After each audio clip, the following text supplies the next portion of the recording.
Oui, bien sûr. Bonjour à toutes et à tous et merci de nous avoir rejoints aujourd'hui. Je suis Célina Seremet, analyste bourse chez Meilleur Taux Placement et je vais revenir aujourd'hui sur les moments forts de l'année 2024 et aussi les impacts qu'il y a eu sur le marché immobilier. Et on va revenir ensemble sur l'année 2025 et sur les opportunités et les enjeux qu'il faudra surveiller. Alors, pour commencer, on va rapidement regarder un graphique. Merci.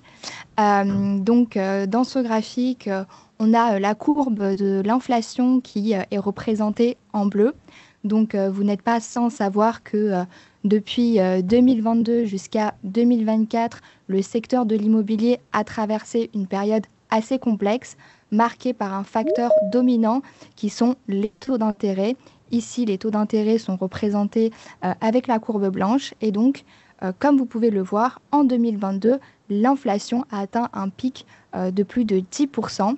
Et donc, c'est dans ce contexte que la Banque centrale européenne a mis en place une politique monétaire hawkish, restrictive, et a donc commencé la hausse des taux. Et donc, comme vous pouvez le voir, cette hausse des taux a plutôt bien fonctionné puisqu'on est arrivé à une inflation qui s'est stabilisée en dessous des 3%. On est à environ 2% aujourd'hui, donc en phase avec l'objectif. Et à la suite de ça, on a eu sur cette année 2024, sur la deuxième partie, 4 baisses des taux de la BCE, chacune de 25 points de base. Et donc, ça montre une certaine stabilité au niveau de l'inflation.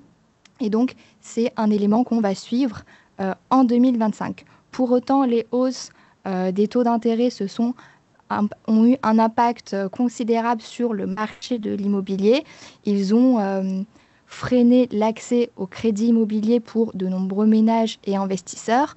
Du côté des foncières cotées, on a exactement eu le même impact. On a eu des valorisations qui ont été lourdement ajustées et donc on avait des segments qui auparavant avaient déjà été impactés par la pandémie. Donc ça concerne les bureaux et les commerces.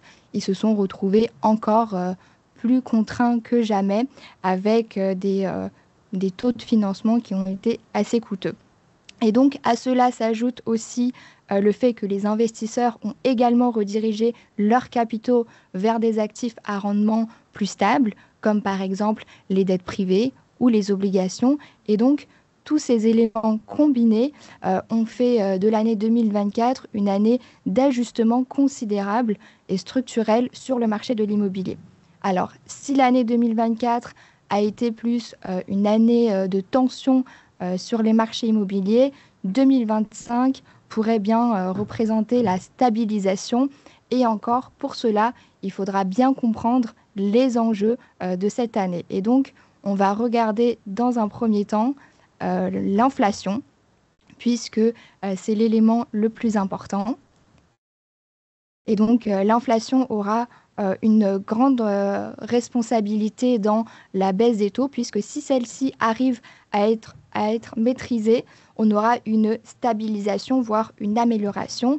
Et si malheureusement l'inflation reprend, on pourrait avoir une banque centrale qui voudrait se laisser une marge pour la baisse des taux et donc la ralentir. Et donc, on en vient au deuxième élément le plus important de l'année 2025, ça va être la politique monétaire. Alors celle-ci, il faudra la suivre de très près puisque les taux hypothécaires, bien évidemment, en dépendent, mais il faudra être vigilant car si la BCE baisse trop ses taux d'intérêt, on pourrait avoir aussi un affaiblissement de l'euro qui aura un impact multiple sur le marché.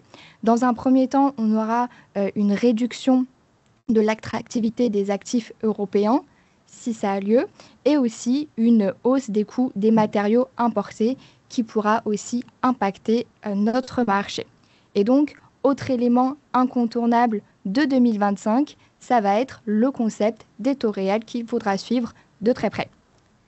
Et donc, le taux réel, vous pouvez vous demander ce que c'est. Alors, c'est assez simple, on en parle très peu, mais ça représente le taux nominal moins l'inflation. Et donc, je vous ai mis un graphique avec les taux réels en fonction des années qu'on a eues. Si on regarde, le mécanisme est assez facile à comprendre. Je vais vous donner un petit exemple. Si on regarde 2022, on peut voir qu'on a un taux réel négatif. Et donc, quand le taux réel est négatif, ça représente un rendement du capital. Et lorsqu'il est positif, on aura au contraire un coût du capital. Et donc, les personnes qui ont investi en 2022, on voit qu'ils ont eu un gros rendement du capital puisqu'ils ont eu des taux relativement intéressants, donc des taux à 2%, mais ils ont aussi eu une forte inflation. Et donc, ça a permis de revaloriser les loyers et par extension d'avoir un effet positif sur leurs biens immobiliers. Et donc, à l'inverse, en 2024, on a un taux réel qui est de 1,4. Donc, sur le papier, ce n'est pas le meilleur moment pour investir, mais avec un spread entre le taux nominal et l'inflation qui se resserre, on aura donc en 2025 probablement encore une poursuite de la stabilisation de l'inflation, mais on aura aussi une baisse des taux. Et donc là, on aura un taux réel qui s'améliore pour les investisseurs. Et donc, pour conclure, l'année 2025 pourrait bien représenter un rebond pour le marché de l'immobilier, mais encore, il faudra que l'économie se stabilise pour que le marché immobilier puisse reprendre des couleurs.